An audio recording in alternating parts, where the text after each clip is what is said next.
This is a brief introduction to the Mark Scott Leadership for Life Award take on mindset theory and why it's so important. So mindset theory was developed by Carol Dweck and her team at Stanford University. We're going to look at a small part of it, but it's a really relevant part of what we're trying to achieve through Leadership for Life.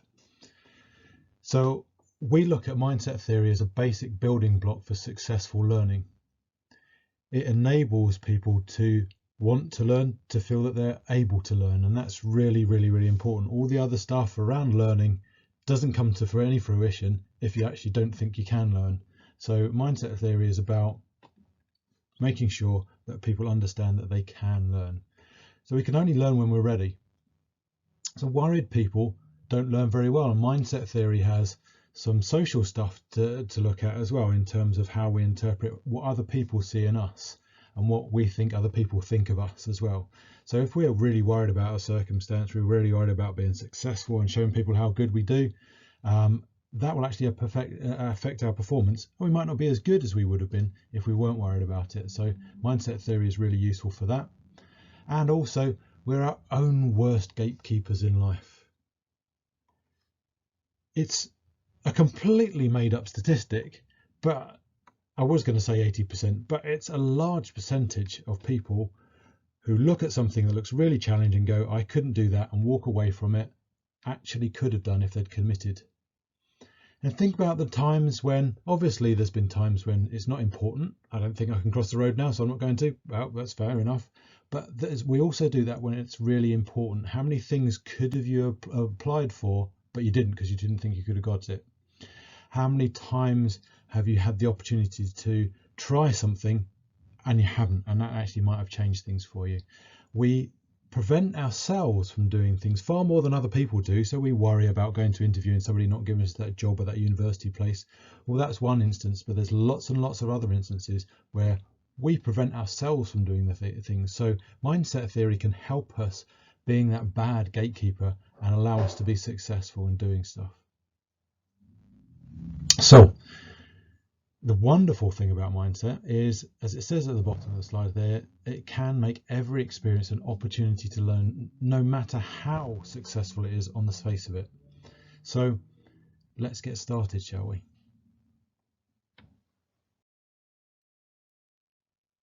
So the two pink questions there, just posing it. What if there were no barriers to success? What if success was just a process? If you want to be successful at something, you got at the start of the process and you worked your way through it and you were successful at the end. Wouldn't that be amazing? Well, hopefully you'll have a picture of these in a minute when we finish the presentation. It's kind of split into two or three parts, and it's kind of tongue-in-cheek. It's the theory, and then it's how we use it, and then part 3 is it's a successful and worry-filled life filled with positivity. And it's not an exaggeration to say that if you can understand your mindset and change your mindset to, when you'll see in a minute, into a growth mindset, and it can be done, and we'll show you how to do that as well, then you can then realize that a lot of things you do that maybe you're worried about don't need to be worried about. A lot of the things you're scared of trying because you're not sure you'll achieve it are achievable. And those things that sit in between, you kind of think you'd like to do it, but you don't think you can achieve it, it doesn't matter too much whether you achieve it or not, because you can still gain from it. Okay, now this all sounds really fluffy. That's a very nice way of putting it. And you're probably sitting there a bit skeptical if you've never met mindset before. Or if you have heard of mindset and you don't recognize any of this at all, then the next bit will clear all of that up and hopefully put a bit of reality into the picture. So, mindset theory. So Dweck and a team came up with two viewpoints, and they are two different mindsets. They're the growth mindset and a fixed mindset. We want to ignore fixed mindset. Fixed mindset says, I'm stuck where I am. I'm as intelligent now as I'll ever be. I was born with a level of intelligence and I'll die with it. In fact, let's get rid of all of that stuff. Okay, let's get rid of it works hard and I'll just show myself up if I'm hard, and I can't do it, that's why I'm hard, and things are difficult for me to do because I'm just not clever enough or not good enough. Let's get rid of all that negativity. We don't want to deal with that. Let's look at growth mindset, and that's where we're going to go forward to. So growth mindset, the premise of growth mindset is I can grow my intelligence. I can become cleverer. I can become more able to do stuff if I want to. Hard work means it's worthwhile. Okay, I'm not going to grow my intelligence just by clicking my fingers. I'm going to have to work on it, but it's doable. And if it's doable and I can do it, then it must be worthwhile. So hard work is worthwhile because I'm learning new stuff. And that's not always easy, but because it's not easy, makes it worthwhile. And even if it's so hard that I don't succeed, failure is an opportunity to be better next time, because I will learn from this experience and I can be better next time. So I've developed through that as well. So life's a little bit more positive. It's a little bit easier. In some ways, it's a little bit harder in other ways, but it's easier to take the hard work because we know that hard work is positive.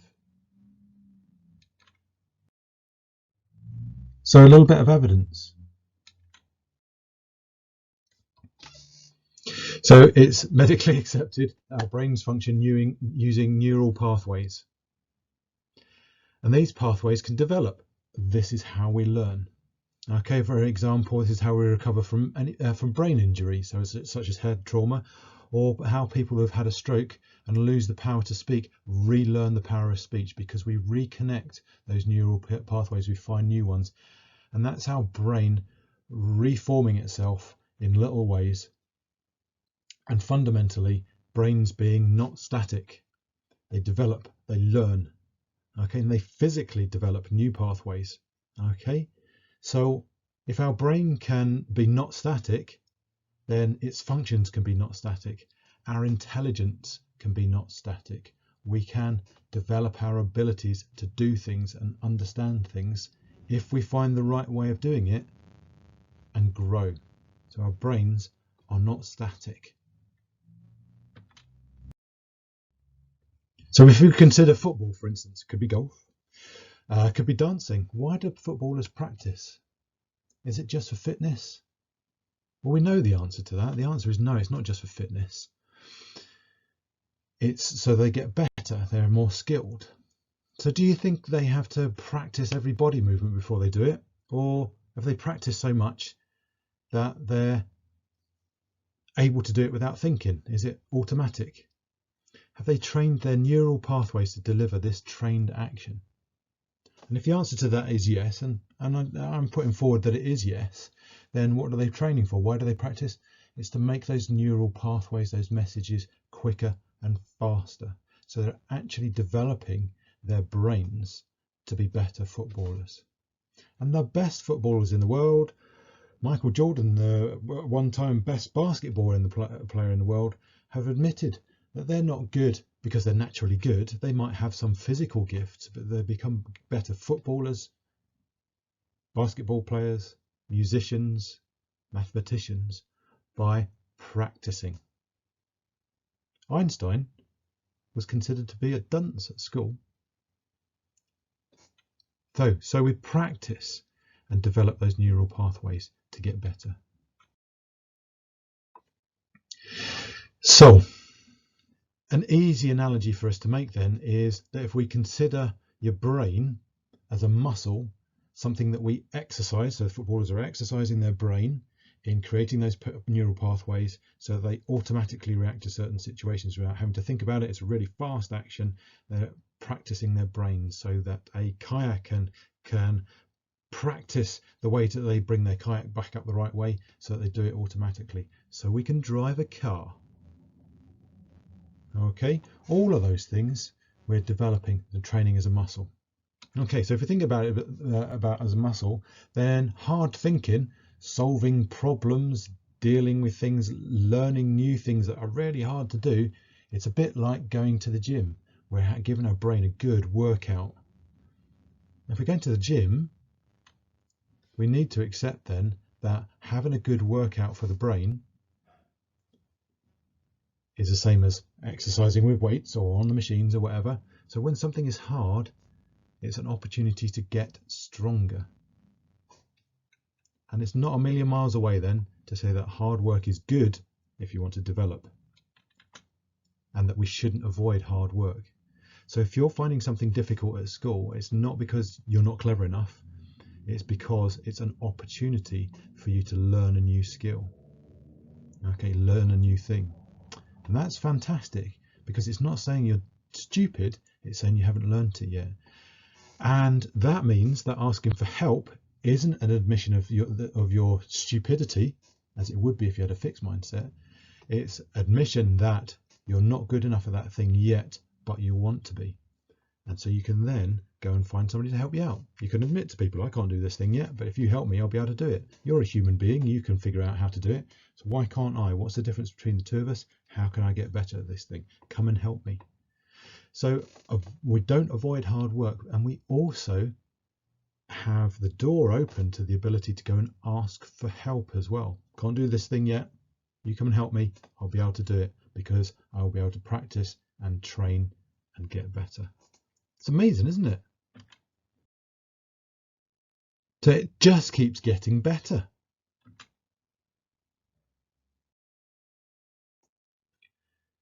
So everything is a learning event.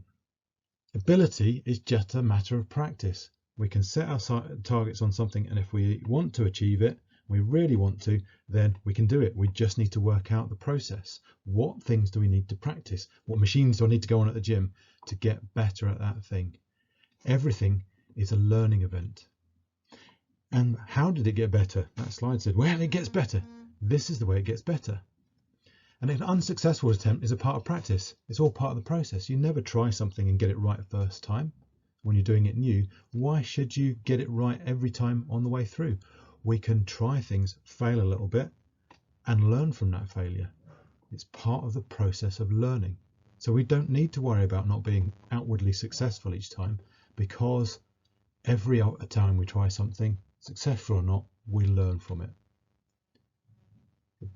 Failure becomes a learning event, and it's part of our development. And we are no longer defined by our failures.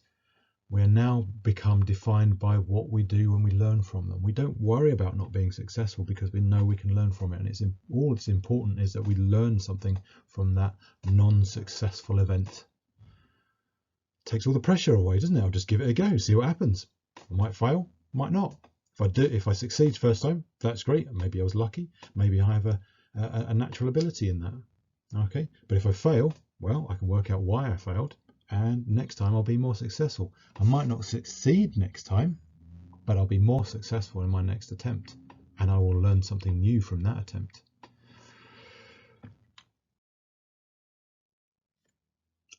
So just on a slight aside here, as an illustration, it's just a story about Thomas Edison, and it's his 99 tries story. It may not be completely accurate, but it's not a million miles away. So Thomas Edison, if you didn't know already, invented the light bulb. Kind of important invention, pretty handy. And it said that he tried 99 times before he was successful. But did he have 99 failures? Well, think about what I've just said. He didn't. He had 99 learning opportunities. Each of his failures wasn't a failure. What he learned was, it doesn't work this way, so I shouldn't try it that way anymore. I'll move on to my next potential solution. Those 99 learning opportunities led to the important success, that single event, attempt 100, his successful creation of the light bulb. But it didn't come out of, I'll try this, oh, it works. It came out of, I'll try this, that didn't work, what can I learn from it? He went through a growth mindset experience of developing that successful solution. And he said himself, there's a quote that comes from him that's attributed to him about success not being all about luck. It's mostly hard work and a little bit of inspiration.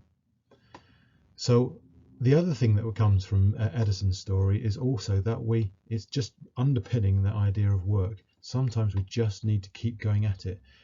And it underpins resilience. It didn't work out for me this time.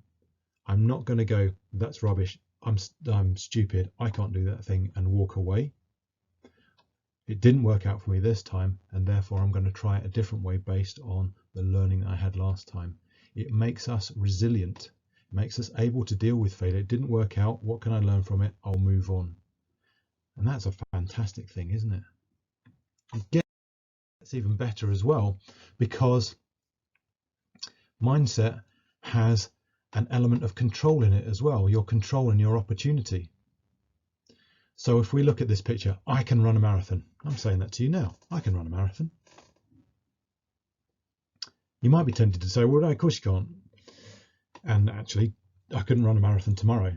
Definitely. But I can make this truthful and honest statement. After some considerable training, I will be able to run a marathon if I choose to. Okay. Success is a process. The training is the process for me to become successful at running a marathon. But the important element here, the addition that mindset also gives us, is choice. And choice is control. So it might not be something you value now, but you might value it in the future. Things change. But what you're not doing is saying, I'm not going to do that. I can never do that. I can never do that.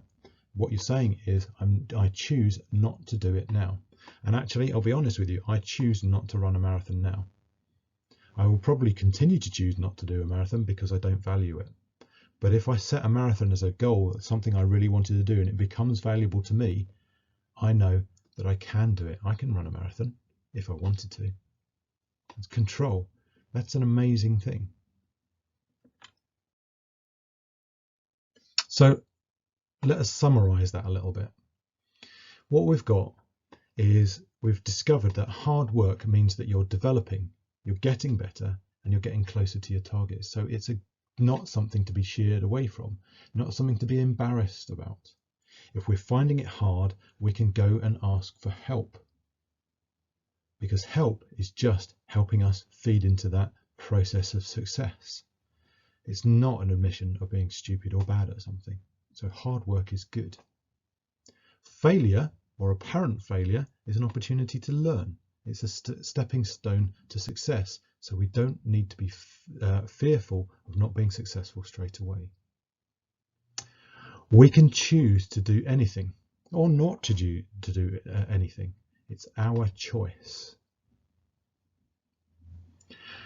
Because of that work element to things and that process, then not being good at something is temporary.